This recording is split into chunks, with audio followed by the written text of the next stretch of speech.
उसमें एक जो सबसे लोकप्रिय माना जाता है जिनका आंदोलनकारियों का समर्थन है, हालांकि ये आंदोलन में खुद नहीं उतरे, घर में ही रहे, उनका नाम है बालेंद्र शाह। ये काठमांडू के मेयर हैं। उनके यहाँ उनके दफ्तर में आप जाएंगे तो दीवार पे आपको एक अखंड नेपाल का मैप लगा हुआ मिलेगा। उसमें हिमाचल प्रदेश और उत्तराखंड के कई इलाके दिखाए गए हैं कि ये दरअसल नेपाल का हिस्सा है।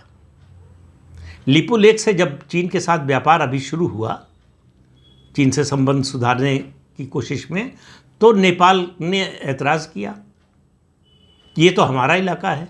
पूरा नेपाल जानता है कि ये बालेंद्र शाह भारत विरोधी है। एक चीन समर्थक जो प्रधानमंत्री था, अब जो नाम चल रहे हैं, संभावित नाम चल रहे हैं प्रधानमंत्री पद के लिए या सत्ता संभालने के लिए, उसमें एक नाम बताया मैंने, बालेंद्र शाह, जो भारत विरोधी है। दूसरा नाम चल रहा है हरका सपांग, जो चारण के मेयर है। और तीसरा नाम मैंने बताया ही कि लमिछने का चल रहा है, जो डिप्टी पीएम रह चुके हैं, भ्रष्टाचार के आरोप में जेल में थे। इन तीनों में कॉमन बात क्या है? ये तीनों अमेरिका समर्थक हैं। इस बात पर ध्यान दीजिए।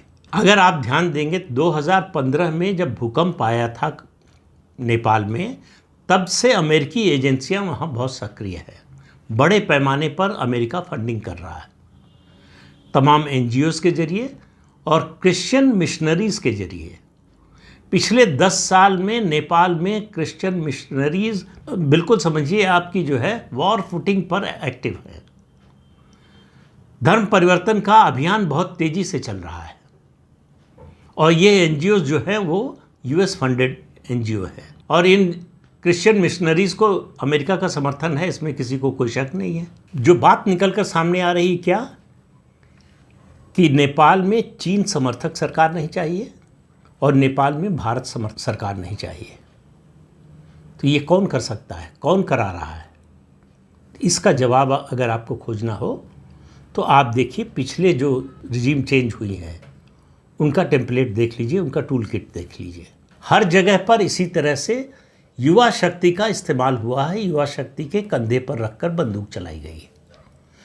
चाहे वो श्रीलंका हो, चाहे वो बांग्लादेश हो, चाहे अब नेपाल हो, हर जगह टेम्पलेट वही है, षड्यंत्र वही है, साजिश वही है, तरीका वही है और नतीजा भी वही है।